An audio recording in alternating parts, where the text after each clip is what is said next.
बिस्मिल्लाहिर्रहमानिर्रहीम अस्सलाम वालेकुम। इंडिया और कनाडा के दरमियान मामलात इतने ज़्यादा ख़राब हो गए हैं, इतने ज़्यादा ख़राब हो गए हैं कि आप इमेजिन कीजिए कि आज इंडिया ने कनाडा के लिए सर्विसेज बंद कर दी हैं। यानी अब कोई कैनेडियन, चाहे वो 20 लाख के करीब इंडियंस हो, सिख हो जो कनाडा में रह रहे हैं, वो अब इंडिया नहीं आ सकते। इमीडिएटली इन्होंने वीज़ा सर्विसेज सस्पेंड कर दिया है और कुछ इतलात है कि इन्होंने बहाली का अमल शुरू किया है। कुछ कह रहे हैं कि जी नहीं, अभी तक सस्पेंडेड है। यानी आप अंदाज़ा कर ले, पाकिस्तान और इंडिया एक दूसरे के दुश्मन है। वो अलग बात है कि इंडिया हमें दुश्मन अब समझता ही नहीं है।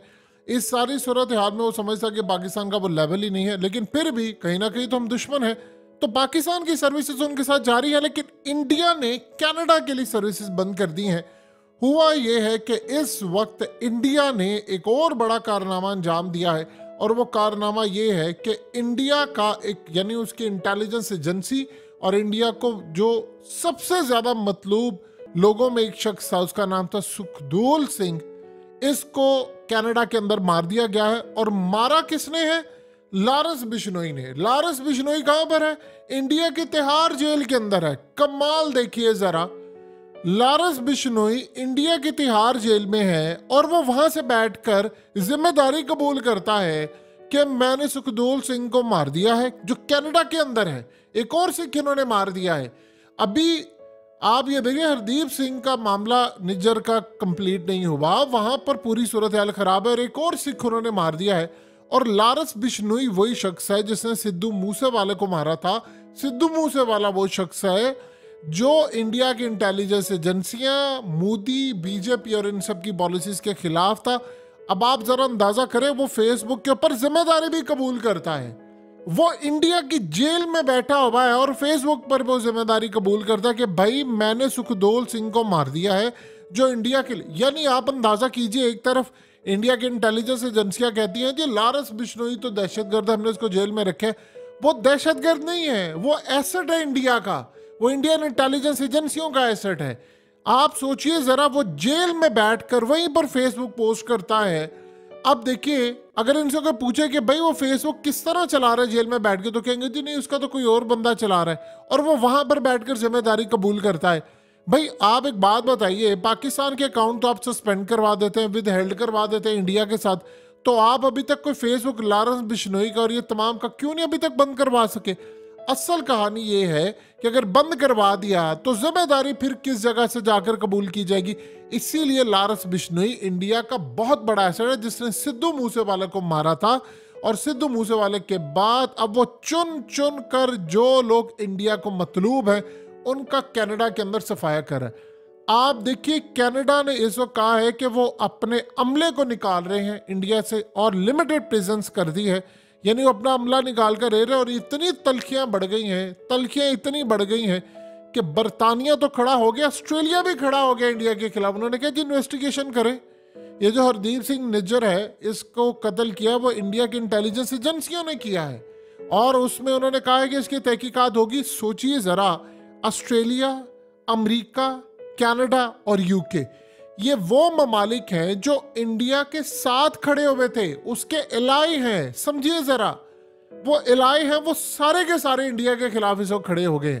यानी जिंदगी में कभी आपने सोचा था? कनाडा तो असल में जो लोग कनाडा जाते हैं वो जानते हैं, अक्सर औकात मीम्स बनी होती है कि वो कहते हैं जी एक पिंड से निकल कर दूसरे पिंड में हम आ गए हैं। यानी एक गांव से निकल कर दूसरे गांव में आ गए। इंडिया के अंदर पंजाबी सिख जाकर ये कहते हैं, वो कहते हैं जी हम तो ऐसा लगता है जलंधर में हैं, हम तो ऐसा लगता है जी फलानी जगह पर है, ढिमकानी जगह पर है, हमें तो ऐसा लगता है हम पंजाब से उठकर पंजाब में आ गए। इतने वहां पर सिख है, इतने इंडियंस है।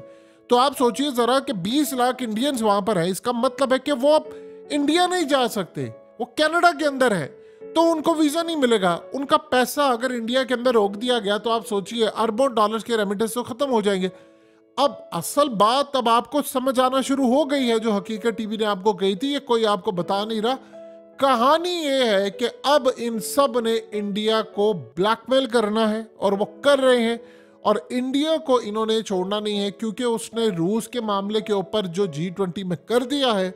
और इस सूरत हाल में वो कहते हैं कि हमारा बच्चा हमारे हाथों में पला बड़ा हुआ, हमने उसको परवान चढ़ाया, पानी दिया, पौधा लगा, आज हमें आंख दिखाएगा इंडिया, हमें औकात में लाएगा कि तुम यहाँ से बैठकर। ठीक है, इंडिया दुनिया की 5वीं बड़ी मईशत बन गया है, फिर उसके बाद इंडिया आगे जा रहा है, जापान को भी वो बीट कर देगा, अमेरिका को भी कुछ सालों बाद बीट कर देगा, लेकिन इसका ये मतलब है कि वो हमें ही आंखें दिखाएगा, तो हमें जो आंखें दिखाएगा हम तो उसको छोड़ेंगे नहीं। अब यहाँ पर जो कहानी शुरू हुई है वो इंडिया के जितने दहशतगर्द, देखिए ये मामला अब इंडिया के कंट्रोल से बाहर चला गया है। आप एक बात ध्यान में रखिएगा, मोदी इस सारी सूरत हाल के अंदर जो सबसे खतरनाक चीज है, उसने इस सिचुएशन को डाइवर्ट करना है, उसके पास और कोई चीज नहीं है। क्या वर्ल्ड कप है, वर्ल्ड कप आ रहा है, इसका ये मतलब है कि वर्ल्ड कप ये सारी चीजें डाइवर्ट कर देगी? नहीं, कोई जंग छेड़नी पड़ेगी जिसके लिए वो पाकिस्तान को ब्लेम कर सकते हैं, और वो पाकिस्तान के खिलाफ एक जंग बड़ी तैयार खड़ी है।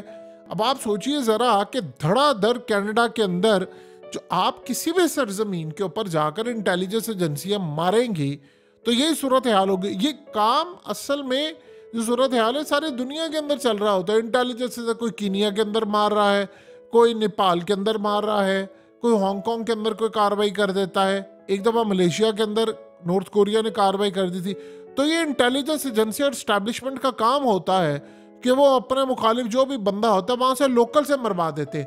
अब आप देखिए नॉर्थ कोरिया ने मलेशिया के अंदर जो थे उनको जो रिक्वायर्ड थे उनको मरवा दिया था, तो दुनिया के अंदर कीनिया के अंदर मरवा देते हैं, नेपाल के अंदर मरवा देते हैं बैठकर। एजेंसियां सारी दुनिया का यही काम है, कनाडा में मरवा दिया इंडिया ने। अब आप सोचिए जरा, इसके बाद अगर इन्होंने किसी बंदे को कुछ कर दिया यूके के अंदर या किसी और जगह पर, तो वो तो मामला इनके हाथ से निकल जाएगा। मोदी ने तो बड़ी कोशिश की थी कि ऋषि सोनक मेरा बड़ा फेवरेट है, मेरे साथ है, फलाना है, लेकिन आप जो मर्जी करें, आप चाहे इंडियन हो बाय बर्थ, आप चाहे पीछे से ताल्लुक रखते हो, लेकिन आपको एक सारी सूरत हाल में आप होते तो एस्टैब्लिशमेंट के बंदे। ये कनाडा हो जाए, ये अमेरिका हो जाए, या ऑस्ट्रेलिया हो जाए, या बरतानिया हो जाए, वहां पर आते नुमाइंदे एस्टैब्लिशमेंट के ही हैं, फौज के ही नुमाइंदे आते हैं, एस्टैब्लिशमेंट की वहां पर कंट्रोल करते हैं। अब प्रॉब्लम ये होती है कि कुछ मुल्कों में फौज की मिलिट्री एस्टैब्लिशमेंट ज्यादा मजबूत होती है, कुछ जगह पर सिविलियन एस्टैब्लिशमेंट। अब जो खास तौर पर कनाडा, अमेरिका और दीगर जगह वहां पर एस्टैब्लिशमेंट ही सब करती है, लेकिन सिविलियन एस्टैब्लिशमेंट ज्यादा स्ट्रांग है वहां पर। तो इस सूरत हाल के अंदर ये ऋषि सोनक हो जाए या जस्टिन, ये है सारे। अब आप देख लें जो बाइडेन, क्या औकात है जो बाइडेन की, एस्टैब्लिशमेंट का नुमाइंदा पीछे बैठकर एजेंसियां उनके मुल्क चला रही हैं, जजों को उन्होंने कंट्रोल किया हुआ है, और बैठकर पूरे के पूरे मुल्क का कोई जज फैसला नहीं बड़ा दे सकता।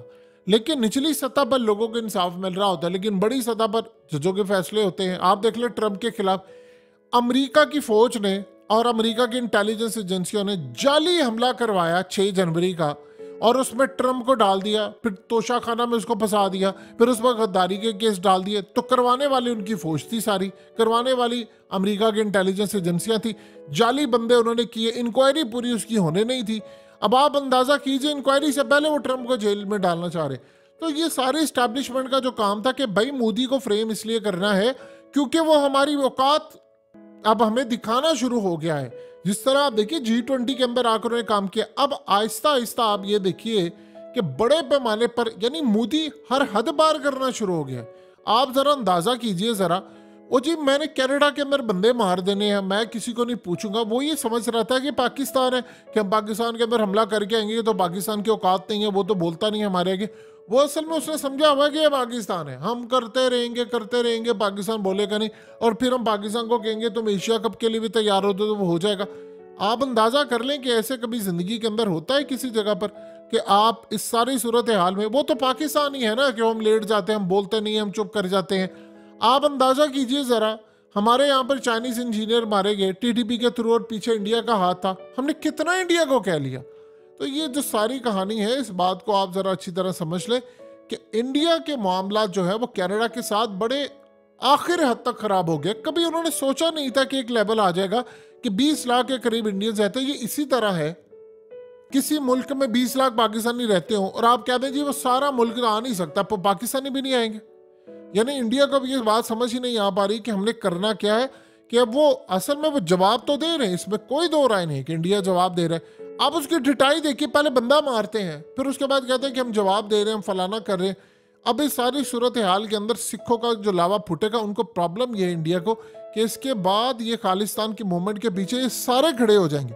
तो मेरे मुल्क के अंदर तो हालात बिल्कुल कंट्रोल से बाहर हो जाएंगे। देखिए जो भी आप कह लें, गैरत के साथ चीज़ें जब दुनिया में होती हैं तो मामला होता है डिफरेंट।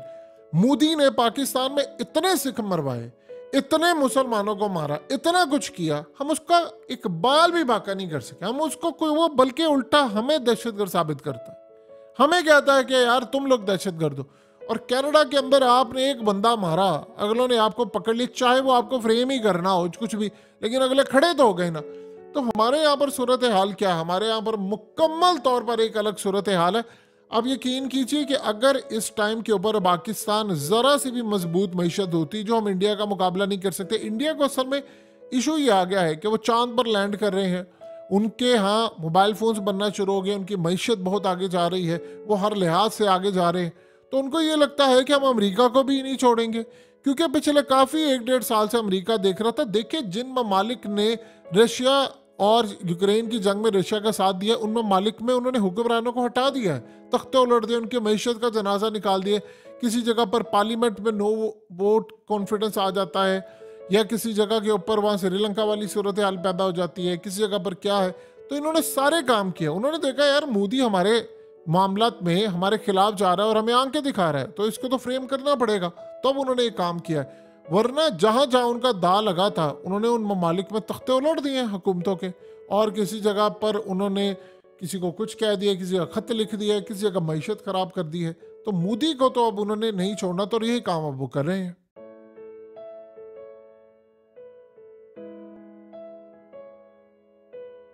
हकीकत टीवी को सब्सक्राइब करना मत भूलें, वीडियो को लाइक करें, शेयर करें और कमेंट सेक्शन में अपनी राय का इजहार ज़रूर करें।